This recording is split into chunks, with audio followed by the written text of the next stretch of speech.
Great. Good morning, everyone. It's a pleasure to be here and great to see you all rise up early. Uh, so small satellites have been around for quite some time now, right? And we've all seen and debated the potential that they could have over the years. Particularly what's interesting this year is uh, there are 5 launch vehicle companies which have small satellites at targets who are either going to demonstrate their first flight or go into the certification route. So from that aspect, it could be a turning point for the industry. And so from that, we have a representative from ISRO who's going to throw some light on what are the efforts that ISRO has taken to sort of encourage this industry. We have representatives from the small satellite sector, both in India and globally.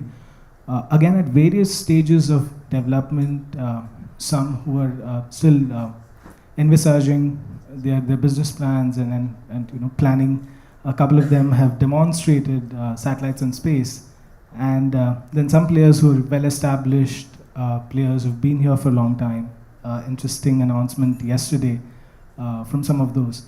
So I think it's going to be an interesting panel where we have a fair mix of people from different backgrounds and different stages of development in this industry. So with that, I'll hand over to Kriti to share her remarks on the panel, and then we'll open the floor. We'll let the panelists do introductory remarks, and then we'll follow it up with a Q&A session. Thanks. Hi, good morning, everyone. So I think Siddesh has very succinctly put in place and set the stage for the discussion here today. I think in addition to what the industry is doing around small satellites, it's of course very interesting to see that after a fair few years, there was some movement on the regulatory side as well, where we saw the draft Space Activities Bill sort of be published for public consultation in 2017. There were, of course, challenges associated with the bill, and perhaps we can go into that a little bit later. But it is definitely indicative of the fact that both industry and the government are looking at the ability to involve the private sector within space and satellites, which is something that has been fairly limited, perhaps even negligible, ever since the space sector actually took flight, pun not intended, in India. So perhaps we can start with opening remarks from our panelists. Farhan, would you like to begin? Hello. Yeah. What I did is I just put a very small deck together, and these are the concerns of the private sector as such, and some opportunities, etc. So I could probably, lead you on with that. So can you just, sorry, get my first slide up. Okay. Yeah. I'm Farhan from Exceed Space. We are 2 missions old already. We flew our first mission on SpaceX through the Small Satellite Express, put together by Spaceflight. And the second one was ISRO's experimental payload. You must have read about this one, that they reuse the 4th stage itself as an orbiting platform, as an OP. So, but more importantly, I'm actually the group CTO for Exceed Fund, which is a fund dedicated to investing into strategic sectors in India, and space is one of our focus. So I'll talk a little more about this, but it's one of the few venture funds, and probably the only venture fund in India which is focusing on space. And I'd like to talk about this lack of ecosystem which is now lacking here, which I think is the key issue. So now the problem is that if you just build companies in isolation, it doesn't go anywhere. For example, if you just build, for example, this Exceed Space, which is just building these small satellites, unless you have a launch system in place with enough capacity, and unless you have a certifying authority and everything else in place, it becomes a little difficult for just those companies to prosper on their own. So, actually exits are one of the important things, because people who build companies really can't run companies. This is one of the key things that you know about. investing into the seed companies. So this, for instance, is what we have been trying out. So Exceed Space, now what we have done in our fund is right now, just to get the entire process kick-started, we have incubated 3 companies within the fund itself, right? So these companies do not belong to people outside, but they've been incubated inside it. So Exceed Space was India's first private company which went to space. We are 2 satellites old. And the first satellite was a communication transponder. The second one is a very interesting thing. It's a telemetry transponder. So it picks up telemetry from the ground, from ground units. So it could be water, it could be tactical communication, assets, updating their position, etc., etc. So that's a satellite. And the second company that you see here is Ground Cloud, which provides a series of ground terminals for the small satellites, because a large cost in the total cost of a mission is the ground station upkeep and trying to keep the mission going once post-launch. I don't know if many of you remember, but Iridium went bankrupt after having launched 66 satellites because they couldn't afford the ground segment. And finally, CIA actually bought them over at one point in time. Then we have HF signals, which makes software-defined radios, which are important for everywhere else. So between these 3, we sort of do a full cover of things. But Ground Cloud is a company which provides, which will provide about 16 ground stations across the globe, which will help you manage the small satellites. I mean, for instance, Planet Lab has a problem that almost all its stations, ground stations, are near the polar circle. It's convenient because every orbit goes over the polar, but what happens is the data that it picks up from the equator needs to actually go out there before it can be downloaded. So there's a lag, and it's not really real time. So Ground Cloud is actually very important that way for all the small satellite operators. The other thing is that we are open to now taking applications from other startups in both in and out of India, or in India looking out, or outside companies looking into India in this space. If there are any startups here, let's get in touch after this. So this is how we look at it. That it's now, if these numbers here are actually very small, but this is 2000. This is 2012, right? So from 2012 onwards, you will see that there is a big up in the number of satellites being launched, and this is our hockey stick moment. Actually, if you think about it, the way it happened on the computers, from mainframes, we went on to personal computers, and Watson had famously said, who would ever want more than 8 computers in the world? So it's like that, that we are at a cusp where the whole idea and approach to small missions is changing very rapidly, and a lot of other people who had never imagined that they would be able to own their own satellite and have sovereignty over their needs will be able to afford one at all.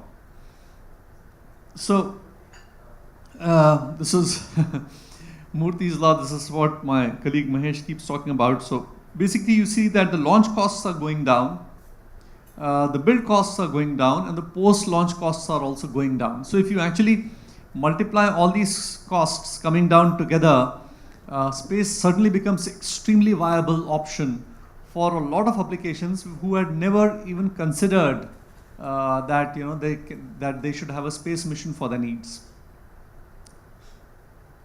Now, if you see how the entire technology stack used to work earlier, it was that that, for example, Government of India says 2015 it happened, right? That after Kargil, they said we need to have a very high level, a very sensitive remote sensing satellite. So ISRO built the ground station, they built the satellite, they launched it, they tested it, the payload was also done by them, integration was done by them, they even built all their optical components themselves. And then, as the data comes down, they also do the analysis. So the entire stack of value was always done by one company or one organization, whether it was NASA or ESA or ISRO. But as you see that is that's just about to change, because as the costs are going down, the traditional market rules don't apply. And if you see that the people who are building these satellites, now 1,000+ satellites, there are just two countries in the world which have got more than 1,000 satellites, which is US and USSR. 100+, again, just two countries. India doesn't have 100 satellites yet, although they are launching most number of satellites. We are just at about 90 satellites right now. But what you will see here is that there are 164 countries which have 0 satellites. So that's actually the opportunity. It's the bottom of the pyramid where there is a fair amount of opportunity. Now the thing is that we all depend on satellites which are owned by these 3 people, right? For example, GPS is right now, I mean, just look at them. So, and these are the people who are looking at that data, who have access to the data which is flowing through these people and the satellites, right? So it's the 5 Eyes, NSA, or China, etc. So the real opportunity here is for people to have sovereignty over their data, whether it's communication data, whether it's remote sensing data, etc. And a lot of people would like, just like India does, that they should own their own data. Now, internet is 1969, right? The RFC, I think 181890, the TCP/IP protocol is 1969. So it went from researchers to professionals, which is the defense world. From defense, it opened up to consumers. So, from white coats to white collars to, white bunions. So basically, it has to just keep coming down, and as the affordability increases and the access increases. So we are right now, somewhere between white collars to white bunions. That is, it's the common people who should be able to directly have access to this technology. So here, what I mean is that, and by this I'll tell you what I mean. It's not just new applications, but it's a new market for old applications. So if you look at this imagery actually is of something put out by, I think, this is, so this is Bay of Bengal imagery, right? And it's actually put out by, the raw images come from Planet Lab. But what you see here is actually data which can be processed to show fishermen where the fish are. So if you see the last, that one, the map, which is actually showing those purple things, those are actually the fish shoals. And this is data which has been gleaned by stuff which Planet Labs has put out, but Planet Labs themselves do not have this ability to interpret this data. Right, so our first mission, which is that CubeSat, if you see that it took us 8 weeks to build it, okay. What happened was we were constantly going around with ISRO trying to figure out how to get ourselves listed. There was a lot of problems because ISRO did not have the paperwork to get an Indian mission in. And in the meantime, someone picked up a phone call, made a call to SpaceX, space flight people, and space flight people said, if you can give us in 2 months' time, we can accommodate you on the next flight up in the small satellite express. So within 8 weeks, we put the first mission together. But the incredible thing is the second mission. January 22nd, we were asked to start on the mission, and we actually delivered a space qualified satellite within a week to ISRO. It's the shortest satellite built, but that's the speed at which we are doing business now, because Exceed Space has a cookie cutter sort of an assembly line of satellites. I mean, we can push out about 20 satellites in a year. So among the roadblocks, the big roadblock here is spectrum.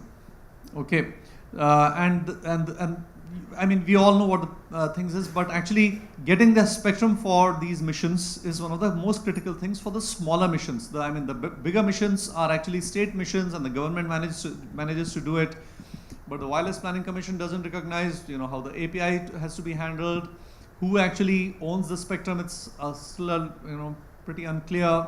You have UN, you have ITU, you have WPC. So between these three, there is no, no proper way or standard format of applying for spectrum at all.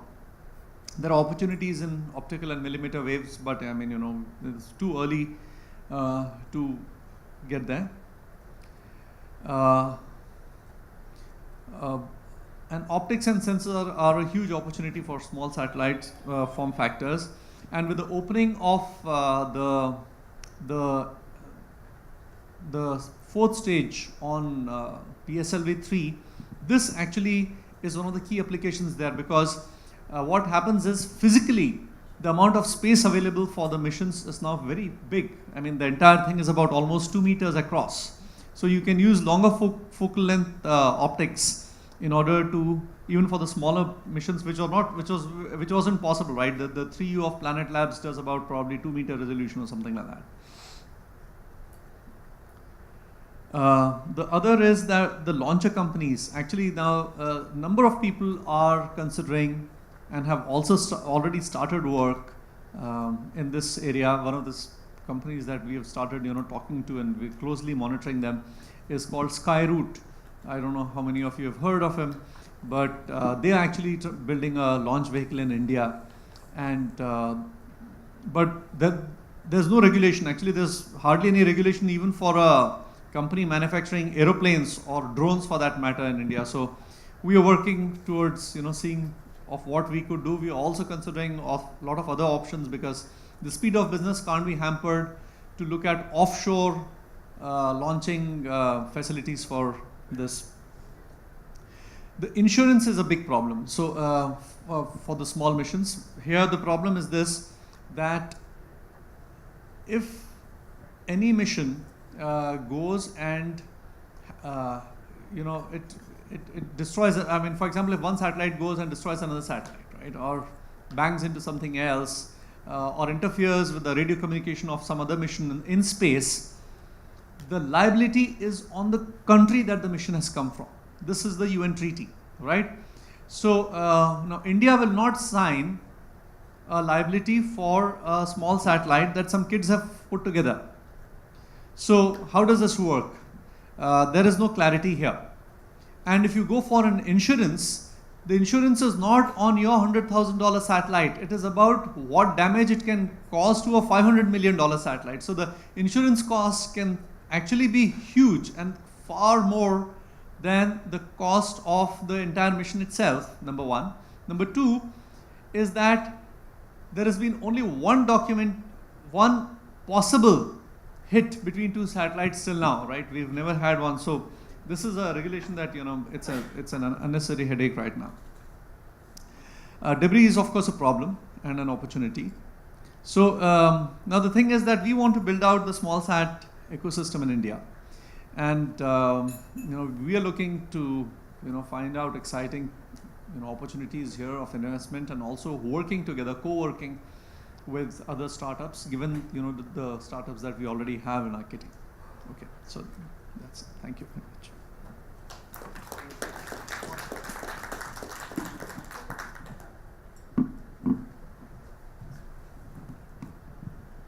Thanks, Farhan. Saurabh, would you like to go next?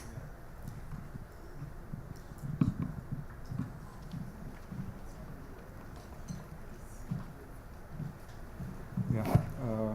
Morning to all, and I'm glad that I've been called for the ORF Kalpana Chawla Annual Space Policy Dialogue in the 5th edition. So this is the first time I'm coming in this dialogue. So, okay, as you all aware of, ISRO is a name synonymous with economical launch facilities, which it provides. It's 3 operational launch vehicle, PSLV, GSLV and Mark 3.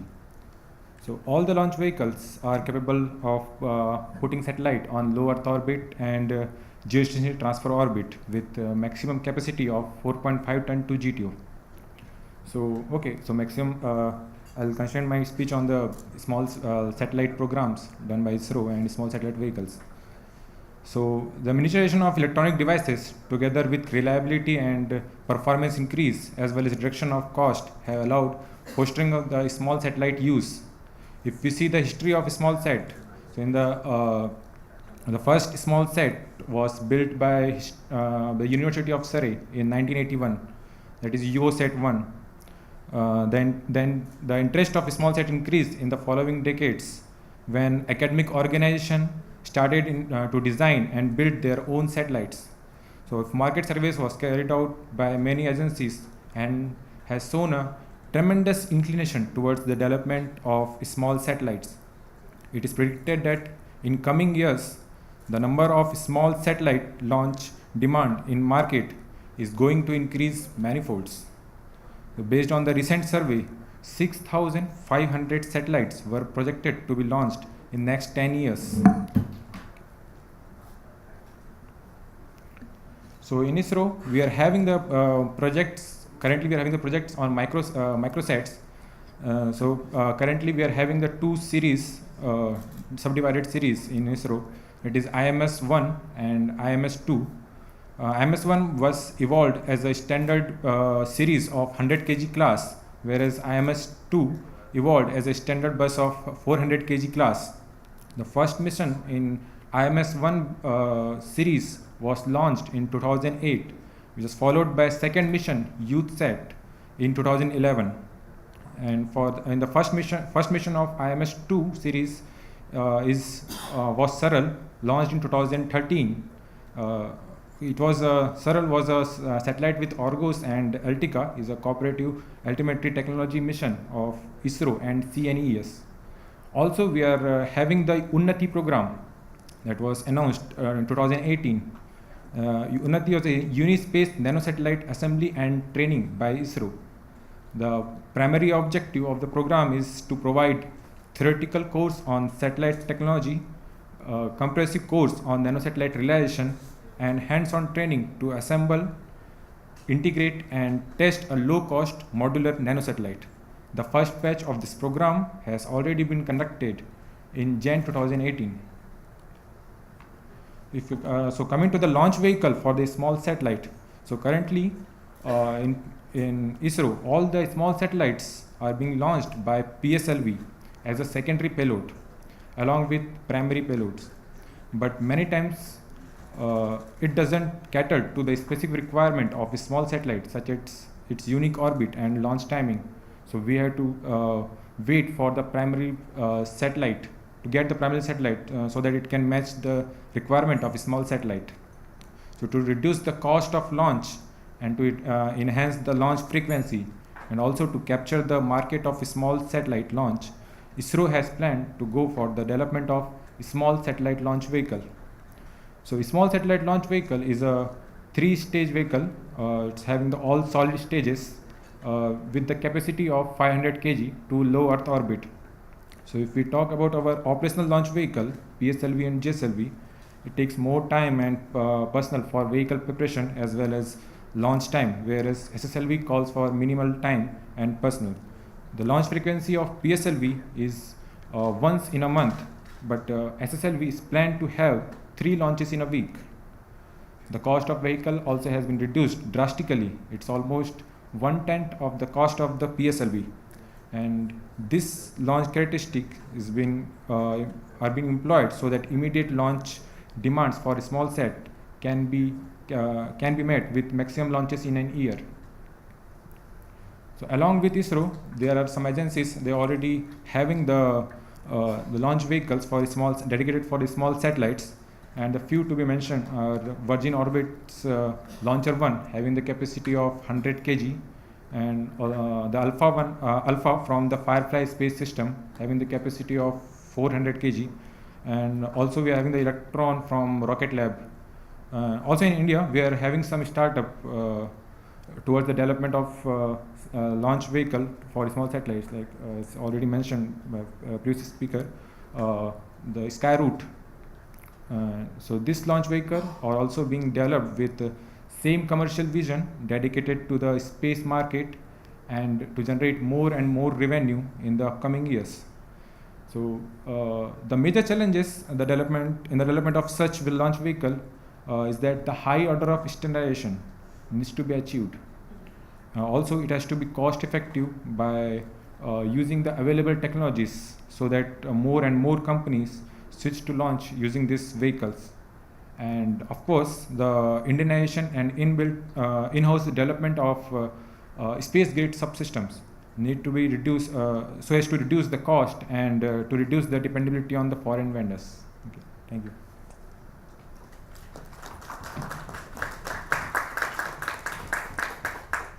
Thanks for your remarks, Saurabh. That very briefly summarizes ISRO's plans and what their future programs are.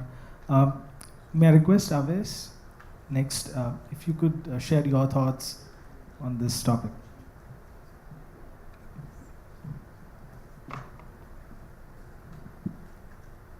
Hi, I'm still a student at BITS Pilani actually in my final year, and it's been about 12 months since we last started Pixel, me and my co-founder Kshitij. And I'll start with a brief overview of why small sats are blooming like they are, and then what we at Pixel are doing, and then the general scenario that's there for small sats in India. Now, everyone knows Earth. I mean, the Earth needs no introduction. It needs no introduction because when the Apollo 17 astronauts took this image of the Earth, it galvanized a whole generation of human beings. It made us realize that the Earth is very fragile, and as you know, it's being plagued by a whole lot of problems today, like deforestation that's happening in forests all around the world, food security that's happening, food insecurity, not enough crops are being grown to keep up with the population growth, or the water table shortages or lack of food in some areas, and obviously global warming that's happening all around the world. These are the problems that are plaguing the Earth. Now, for us to be able to tackle these, you need to be able to measure what's happening. You need to be able to see and monitor these problems. And for this, you would need global coverage, and you would need to see them at daily repetitivity, not weekly, not monthly. And this can be done with satellites. But the problem with the satellites earlier is, if you have seen them on the television, you see that they're the size of a room, right? They take years to manufacture. They would have taken hundreds of millions of dollars to manufacture. And once they are manufactured, they are in space for many years. So by their end of lifetime, say 8 years, they are almost outdated up there. This satellite was being built by NOAA in the USA. The entire cost of this satellite was $300 million. It fell down while manufacturing. The repairs alone cost $200 million. So you see the problem that was there with the bigger satellites. Now that is where small sats come in. Now instead of building these bigger satellites which cost hundreds of millions of dollars, which take a lot of years to make, you build smaller satellites thanks to miniaturization in electronics, thanks to easier access to these components. You can build these inexpensive nano-satellites. You can launch a constellation of them. That way you're getting a way higher repetitivity than with bigger satellites. That way you are able to provide global coverage that the big one satellite would not be able to provide. And that is why small sats are blooming right now. And that is why why Pixel was started 12 months ago. Me and my co-founder, we came together, and thanks to access to all these components, a couple of students could start together and start prototyping these satellites. The vision was to have these smaller satellites that we could build very inexpensively and build very fast. Like Farhan here said, Exceed built their satellites in 8 weeks. You can build these nano-satellites very fast. You can deploy them faster, and you can deploy a lot of these, which means you have global coverage and you have way higher repetitivity than ever before. And that is Pixel, that is what we are doing. So we got together a bunch of people from a few technical teams. We are students, but we have certain experience. We have people from a team called Project Apero, where we built a microsatellite that went on a high altitude balloon, and it had a gamma ray measurement apparatus which successfully worked. We also came from another team called Hyperloop India, where we built a Hyperloop pod and tested it in the vacuum tube at SpaceX headquarters. That gave us a lot of experience dealing with vacuum electronics, etc. And the other is Team Anant. As you know, ISRO has a student satellite program, and I was a part of it in my first 2 years. So we got together a team from these 3 teams who had experience dealing with microsatellites, vacuum electronics, nanosatellites, and we started working on it about 12 months ago. And yeah, since then we have prototyped a lot of things. We started the manufacturing of the first of the imaging satellites this January. We will have one ready by August of this year. Now to the prospects of the satellites, right? I'll I'll take the imaging space and I'll take the communication space separately. There are over 300 satellites that are imaging the Earth right now at this moment, and this number is only going to grow. Planet is going to launch more satellites. Spire is going to launch more satellites. So the number of imaging satellites is going to grow, which means that the amount of data, the amount of imagery that is coming down for analysis is going to keep increasing. And that is where the opportunity is. Can you go back to the... Yeah. We are at a position where you can use cloud supercomputing, Google Cloud, AWS. It makes it easier for us to analyze major chunks of data, and you combine that with data analytics, and you combine that with the satellite imagery that's coming down, and you can get insights in a lot of areas like agriculture, urban mapping. You can get insights in mining, oil and gas industry, defense. So there are a whole lot of applications that you can do with the satellite imagery that's coming in thanks to smaller satellites. Things like you can save drinking water on Earth. And if you take the communication space, there are so out of all the satellites that have been launched, the number of satellites that have been launched till date is 8,000. SpaceX itself is going to increase that number. SpaceX alone is going to launch 12,000 satellites for their internet constellation. And recently, even Jeff Bezos, OneWeb, and Amazon, they also want to launch internet constellation. So you can see that with access to smaller satellites, even in the imaging space, in the communication space, the number is only going to increase, the opportunities are going to increase, and that's going to make life on Earth better. So the challenges ahead, in the Indian context, one major challenge that the players here have is there is no space policy in India yet. I mean, for a country that's supposed to be a space superpower, if you want to compete with the likes of the United States or China, you need to have a space policy which is very clear-cut, where the private players know what they're going to do and how they're going to do it.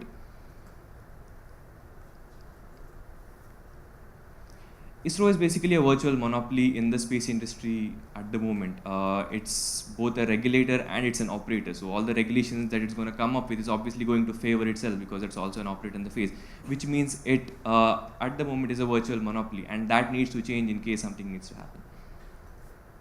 And not enough risk takers. If you see the amount of space startups that are coming out of the United States, or if you see the amount of space startups coming out in Europe or in China, the number is very high. There are a lot more investors willing to take the risk there. There are a lot more entrepreneurs willing to take the risk there to start these companies.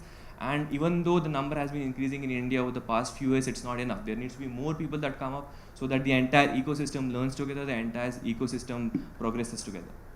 So yeah, the things that need to be done going ahead is, one, clear-cut space policy has to be brought out as soon as possible so that at least the players in India know what they are getting into, know how they are supposed to navigate this, and so that they have a clear-cut goal towards their vision. And there needs to be a lot more risk takers, because without, I mean, the world, the technology was built on risk takers, and to move forward in any field, you need a lot of risk takers. Space is a risky business, yes, but if you're not taking risks, then you won't reach where you're supposed to reach. And you need an open road for commercialization. Only when you have an open road for commercialization, where the space agency is not the regulator. The private companies in a country need to have that freedom to do what they are going to do. Obviously, there will be certain things like defense that you need to look at, or security of a nation. But apart from that, there needs to be an open road for commercialization where a private company can come up and they can do what they are supposed to do. If you see, private companies are the organizations that are going to take the space exploration forward, not space agencies. That era is over. In the 1960s or in the 1970s, rapid technological progress happened because of space agencies, but now it's going to happen because of private companies. And for China aims to lay groundwork for a moon base and a Mars base by the 2020s. So you can see that there are startups. So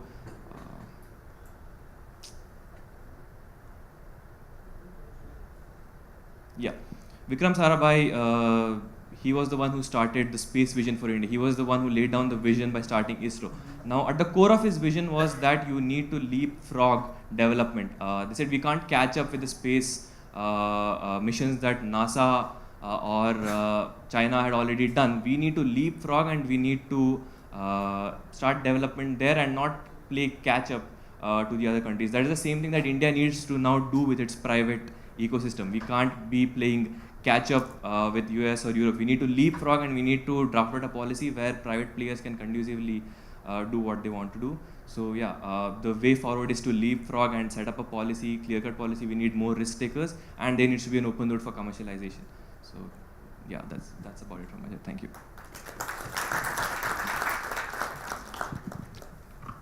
Thanks, Aves, for your remarks. It's great to see young minds trying to be risk takers and comfort seekers. And it's interesting that you say ISRO, which is part of DOS, is a competitor and a regulator. So I think that's one of the key aspects this ecosystem has debated over a couple of years now. So thanks for bringing that out. Next, I would like to request Tom. Okay, my name is Tom. I'm from the company Berlin Space Technologies, but today I am representing the joint venture between BST and Asista. BST is a German company and Asista is an Indian company. And what we want to do is to bring upon the Henry Ford moment of satellites. What does it mean? Essentially, satellites are handicraft systems. They are being built in very small quantities, and if you look at the classical market towards everything is going, which is between 50 and 150 kilograms, so even the tiny nano-satellites are growing bigger, and bigger satellites are growing smaller, so around 50 to 150 kilograms is where all the mega constellations, all the large ones are happening. And the problem is at the moment, outside of these dedicated mega constellations, the global production rate is about 50 satellites every year by about 50 companies globally. So we'll have about one satellite by a company every year. And that is precisely what the car industry was before Henry Ford happened. So you had about 300 car companies in the United States in 1910, and they produced very little cars. One was individual to another, and then Henry Ford, but also Oldsmobile, introduced the mass manufacturing, and then by 1920, the production of these cars had skyrocketed, and the number of companies had reduced drastically. We see some similar trends in the last years, and the company Asista BST Aerospace is out there to do that. Oh, that was wrong. I made the change only in the other presentation. Okay, so who we are a joint venture, as I said, and we are implementing the large-scale mass manufacturing. And I often get the question, Tom, why have you set up a mass manufacturing facility in India? Why do you not set that up in Germany or United States, or where all the other players are setting that up? And well, we were looking out for a number of reasons, and of course you have a very skilled workforce here. You have a rocket here, English speaking, and of course that's a lot of opportunities here. And so what we brought together was basically our decade-old heritage from the German small satellites from Berlin, where we are building satellites since the mid-80s. And basically bring that here and build a dedicated facility to mass manufacture satellites, and then basically bring back the innovation that is generated here to do more prototypes to make that a sustainable circle. That's the idea behind it.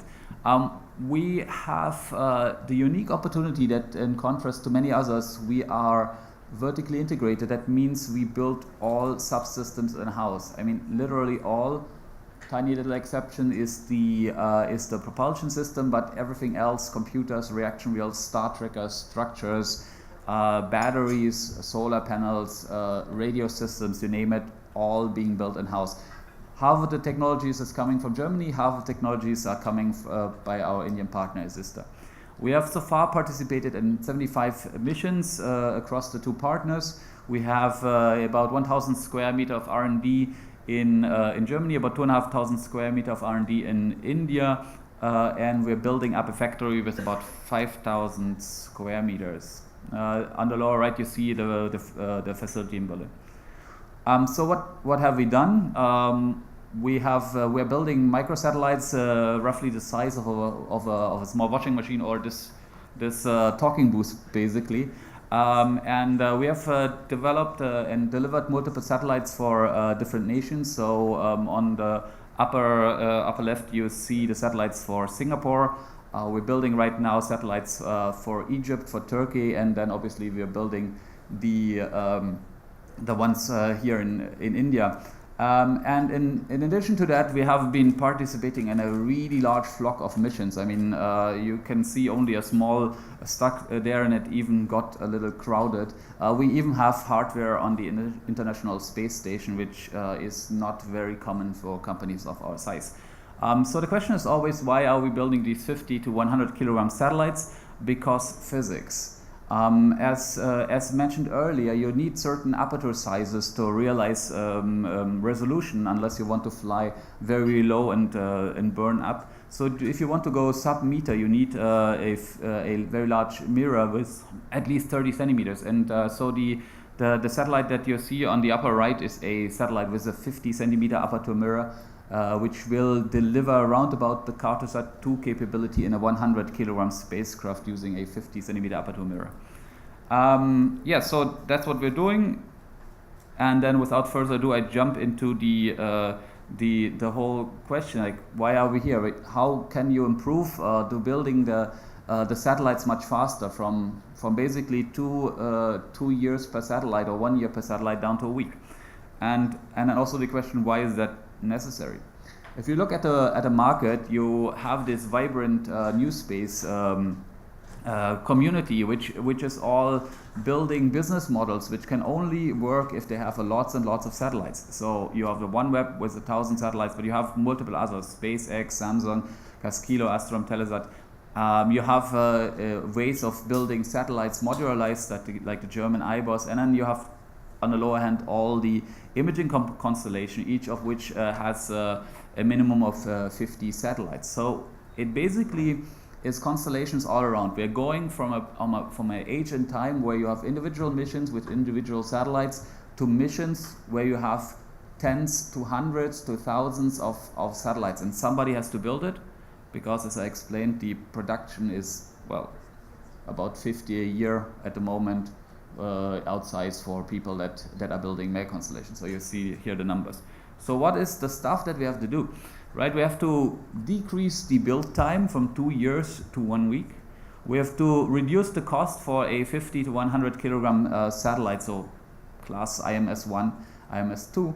We have to reduce that from about 3 million to 5 million down to about 300,000 to 500,000. So the price that is currently for a CubeSat, that you can get a tiny little 1 kilogram CubeSat, will in the future be a full-grown 100 kilogram workhorse, of course, in larger quantities.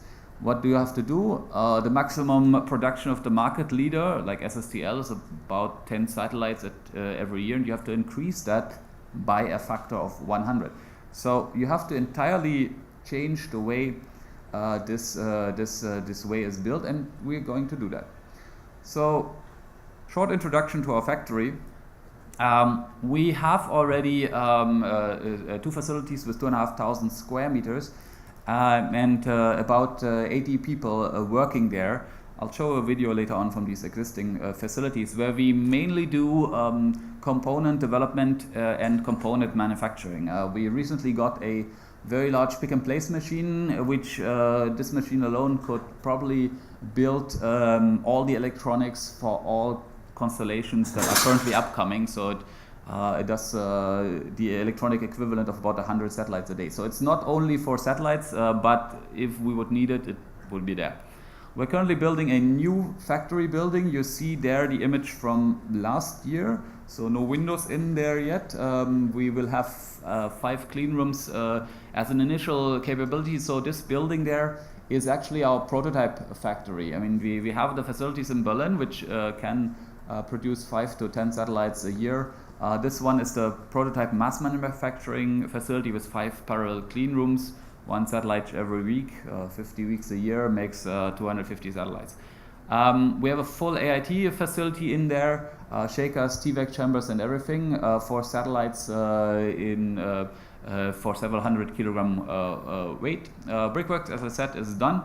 I just visited it the last few days, and oops, okay, I haven't integrated the images here. So there's basically on the upper floor now the installation of the electricity and the water is done. On the lower floor, we have already started the installation of the shakers, and the TVAC chambers will be ready in about 8 weeks.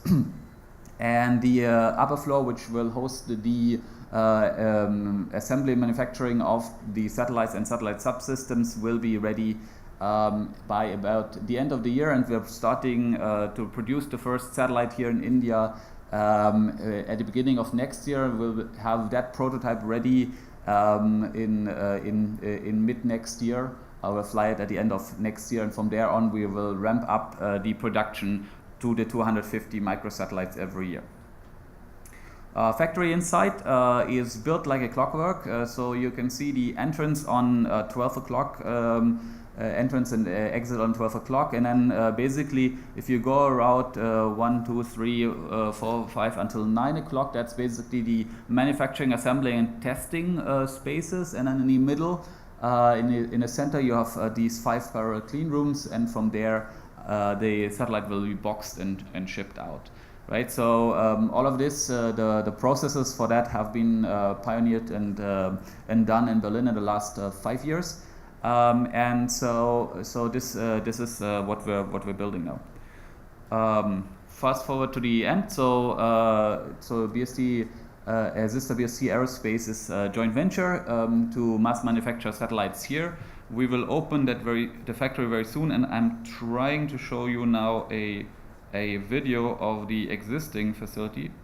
Hopefully it works. Okay, perfect. So these are the clean rooms that we have right now. As you can see, it's mainly focused on component manufacturing and testing. There's a set of 3 clean rooms. Now I'm skipping a little bit through it because the thing is really large.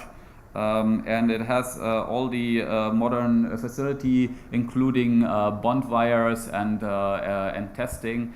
And there on the right hand side you see a 3D X-ray machine, and then next to that you see basically an end-to-end test bench to test. In this case, it's a ground-based system, a buoy that is produced into thousands for basically being the ground segment of a space satellite system. Okay, that is all what I wanted to present, and I'm looking forward for the discussion. Thank you.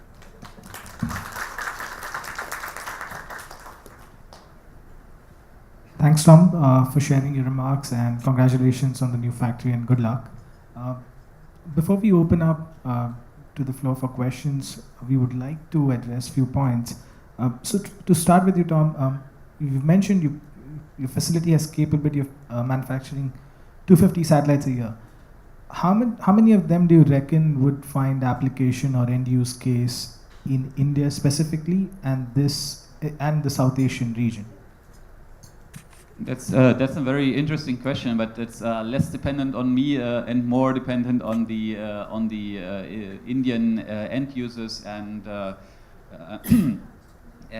South Asian end users. But I'm actually very hopeful, because look, the shift of ISRO, which I would remind everybody is a Indian space research organization and not an Indian space manufacturing organization, is focused on research. And recently they have ventured into a very ambitious manned space program, which means all their focus for the next few years will be there.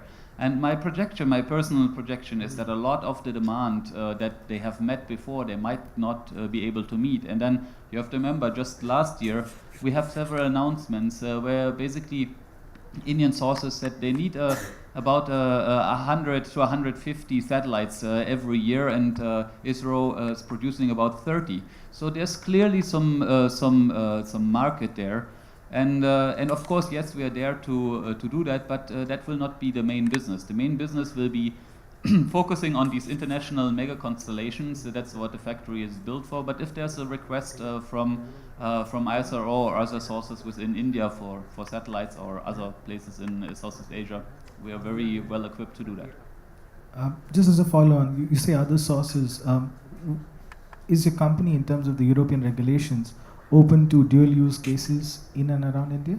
The company, the joint venture, is interestingly a company that is vast majority owned by an Indian entity. So, technically speaking, we as a German partner are the smaller part in this joint venture. So I think there should be no limitations on collaboration with dual-use partners. I mean, we have approval by the German government of full technology transfer to India.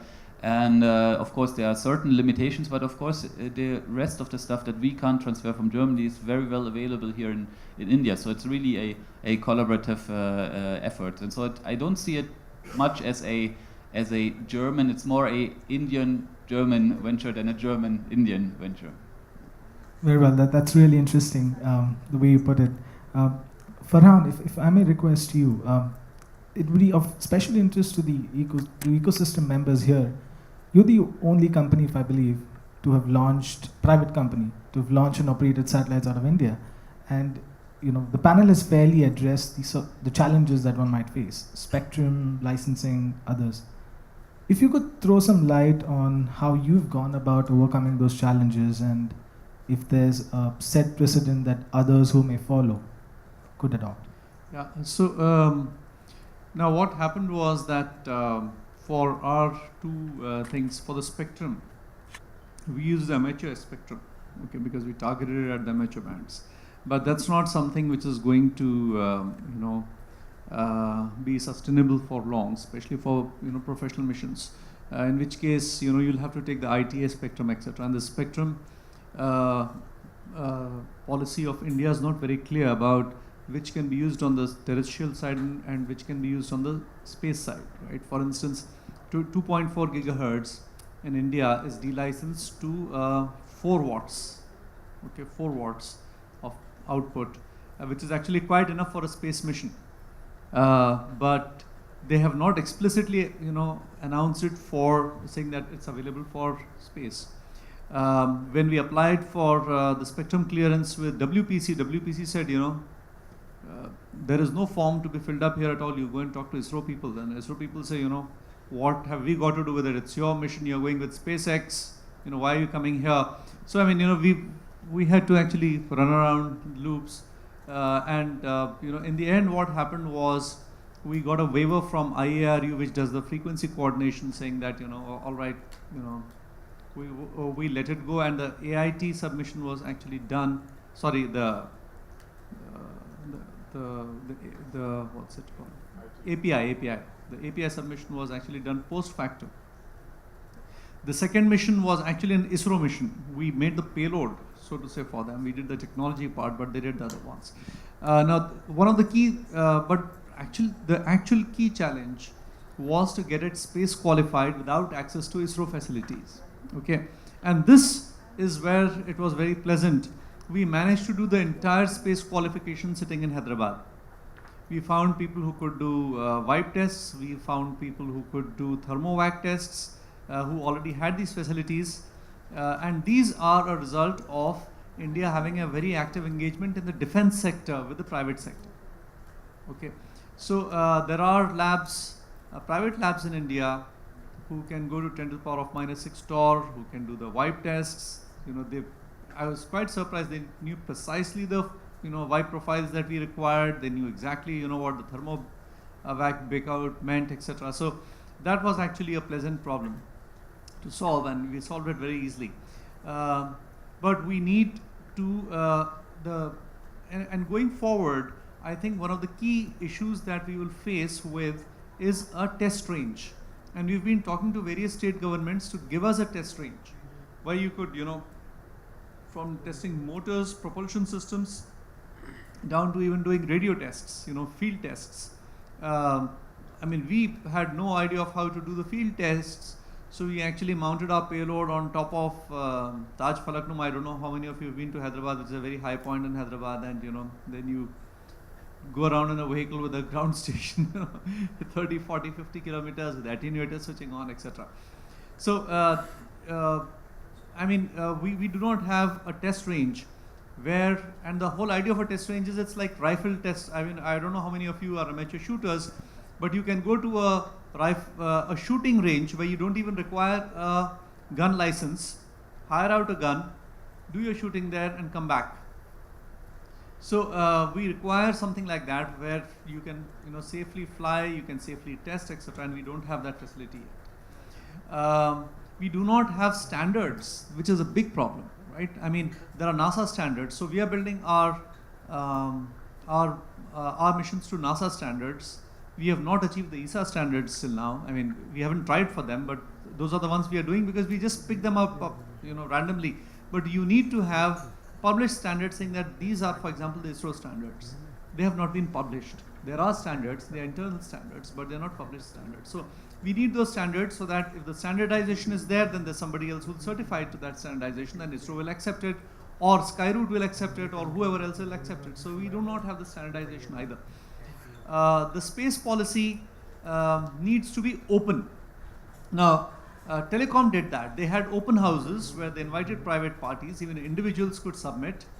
They put out a document saying that these are the kind of space policies which are around, right? The US does this, the European Union does something else, etc., etc., etc. These are the challenges of India, and what are your thoughts about this? So they put out a paper. You respond to that paper. Various people respond to it. It's a very open process, collaborative process. Then they collaborate and they sort of consolidate it all and then publish a recommendation to the ministry saying that this should be the space policy, and we have talked to all the players who are involved. Now that consultation process has to be switched on, right? We haven't gotten to that extent either. The last thing is investment into space. Space is not your fluffy.com. It takes not weeks, but it takes years, probably decades for them to come up. You look at Berlin space. I mean, the timeline will give major bout of acidity to any venture capitalist. But we need a different kind of investment to invest in these, because these are very, very deep cycle investments. I mean, so our venture fund does not promise return in 5 years. It promises return minimum 10 years. That's our sunset. So that also had to be tweaked, and we had to actually go to SEBI of all people and say that you have to make an exception that we will not be able to return money in 5 years to our lending partners, but it's going to take us 10 years to do that. So there are these various parts, but each one of them will have to be handled separately. How do you eat an elephant? So one teaspoon at a time. Interesting comments. So I think that's really helpful, Farhan, and I think that sort of paves the way for my question. Saurabh, perhaps I can bring you in on this. I think what we're hearing from across the panel generally is that there is, of course, industry intention to participate in the private sector. There's clear ability as well. But there seem to be certain fairly standard roadblocks, the largest of those pertaining to clearances, permissions, authorizations, and also this multiplicity of regulatory departments that need to be addressed in that context, which just adds to the timeline and the resources associated with this. So do you have any thoughts on, or can you shed some light on whether ISRO with the Department of Space, ISRO and Department of Space with, say, the telecom ministries, are there any conversations, any discussions, any thoughts on trying to make these processes simpler, or are there altogether different challenges that you foresee that for you are the lowest hanging fruit or the most important pieces that need to be addressed at this point? Okay. Yeah, okay, basically it's on the Department of Space and ISRO's policy. They're having that security issue that they are not, usually they don't concern with the us. But basically actually for PSLV, if you see, we are having the vision on the commercialization, and for SSLV also we are looking for the commercialization. So that is the way we are going to the private industry. So for SSLV also, we are planning to have the 3 launches. After that, we'll be going to the private industries for the launch. So okay, but basically, okay, that I cannot say much on this. Sure, thanks. Yeah, before we open up to the floor, just last question to Aves. Aves, you touched upon some interesting applications. In your opinion, what do you see is the sweet spot in terms of satellite mass class? Like, is it CubeSats which are going to have the most interesting and economical sort of sweet spot, or is it going to be microsats? Is it going to be higher satellites than that? Interesting question. Now, depending on the type of application, your size will change. For example, Planet came up with a 3U CubeSat, which is doing fairly high imaging. They give 1 meter resolution after super resolution using CubeSats. But say multispectral or radar or even hyperspectral imagery, if you want to provide a good spatial resolution with these, then you need to go into the microsatellite range. And if you're looking at internet applications with small sats, then you even have to go to 150 or 200 kg satellite. So depending on the application, there are all ranges of microsatellite classes that will be useful, starting from a 1U CubeSat that exceed demonstrated using the ham radio to internet constellations that will be 200, 250 kgs. So yeah, depending on the type of application, there's applications for all sizes. What you have to see is you have to see what is the market need or market gap that is there, and not just copy what someone else is doing. And look at that gap, look at that market need, and then go do that. And not just look at, okay, I'm going to do a CubeSat thing and then mold your application on it. You see whether there's a need for an application, and then you build your satellite for that application. So if you had to bet on one class, which one would you pick? I would say the microsatellite class, 50 to 200 kg satellite. Here is where the maximum utility will come from. Depending on the next 5 years, if the miniaturization of a lot of things continue, optics or electronics, then it can come down to even lesser than that. But for the next 5 years, it will be 50 to 200 kg satellites. Thanks. I think Tom, you want to comment here? Just a small addition. The 1 meter resolution satellites from Planet Labs are the former Skybox satellites, so they're 100 kilograms. So the small Dove satellites, they have they have 3.7 meter GSD, but you have to keep in mind the aperture is about 10 centimeter, which means that the physical limit of that for any good image is actually more closer to 4 meters. So they are oversampling it, and they do what I was always calling sophisticated lying to do some post-processing. But yeah, the matter of fact, you're right, is the aperture cannot be replaced by anything else than aperture unless you do this fancy post-processing, which has a lot of other drawbacks. Great, thank you. Let's open this up to audience questions. There seem to be a fair few. Yeah, why don't we start with you? Hi, I'm Divyanshu from Rocketeer. So this is my question for Saurabh on the technical side for the SSLV. I want to understand that as we are looking at these small satellites, more and more of them going up, and we're looking at this market for small launchers as well. Why is ISRO trying to compete with a 14-ton launcher with a 130-ton launcher? We're still using solid, and why is that being done? What's the sort of ISRO strategy behind building a system like that? No, basically, if SSLV you will see, it's not to show the capability of ISRO. It's just to compete with the small satellite market. We are having the capability and we are working on it. So we are already having the developmental programs for other launch vehicles. We are the launch GSLV Mark III. We are upgrading, and we are having some other programs for that. This SSLV just for competing the market of small satellite. So it is aiming for the very low cost. So if you see the solid propellant, it's a cheaper one among the compared to the liquid stage. Yeah. So and also preparation time is very less. So compared to if you see the complexity of the liquid stage, so it's so you believe that Divyanshu, let's just do follow-ups in just a bit, if that's okay. Let me just go around the room and get a couple of other folks. Sure. Thanks so much. Yes, the gentleman in the back there. Hi. Sorry, I'm just going to take him and then I'll come back to you. Thank you. Chaitanya from PD Scientist. My question is for Usher. So you mentioned a few challenges of the fact that you don't have these facilities that you'd like to sort of grow your business and do tests in a more agile fashion. So what are the most immediate steps to be taken to then build this ecosystem? And who do you think, or who are the stakeholders that would be a part of that creating that ecosystem in the first place? So that's us actually. We are a 450 crore fund, and we are trying to seed a lot of this stuff. We are trying to establish labs which people like Pixel will be able to use, where you'll have these facilities. We are trying to, for example, we already have a network of people, for example, who do pick and place, who can do clean rooms, etc. So what we are trying to do is we are also trying to network a couple of these resources together.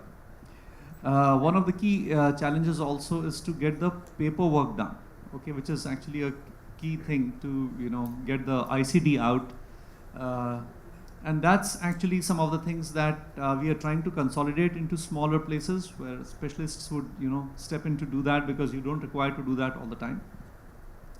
We are actually very open to the entire spectrum of this place, and we are also trying to look at applications beyond the big two, which are the communication and remote sensing. So we are also trying to get in there, which means that we'll also have to invest into those resources apart from just these two. Okay, I think we should have time for another 2 questions. So let's just take both of them.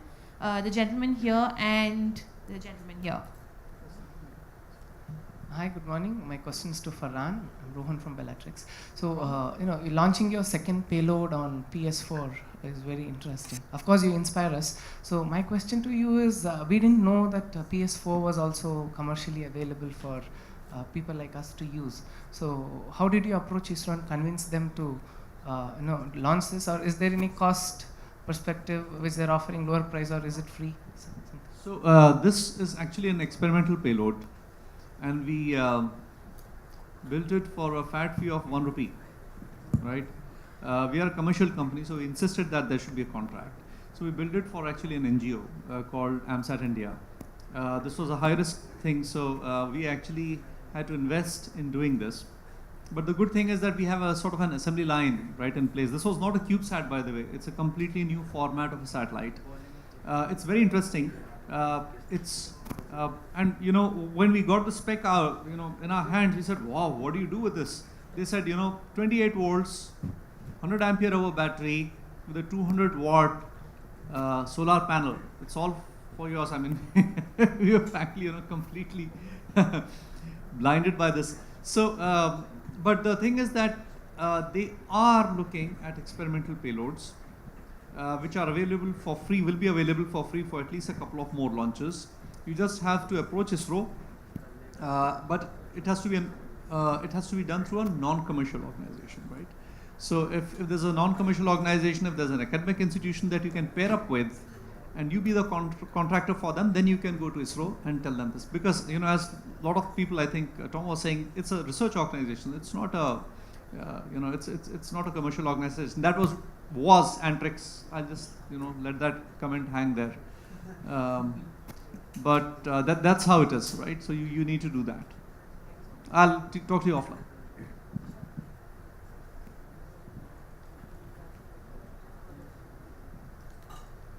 See, one of the things of the ecosystem is that the country is liable for whatever disaster takes place. That's a big point. In fact, I was trying to send it to Unispace, this question. And some of the companies who are doing it were the multinationals. Your one was also. Whatever small contribution, maybe in India we will later change on to 100% FDI.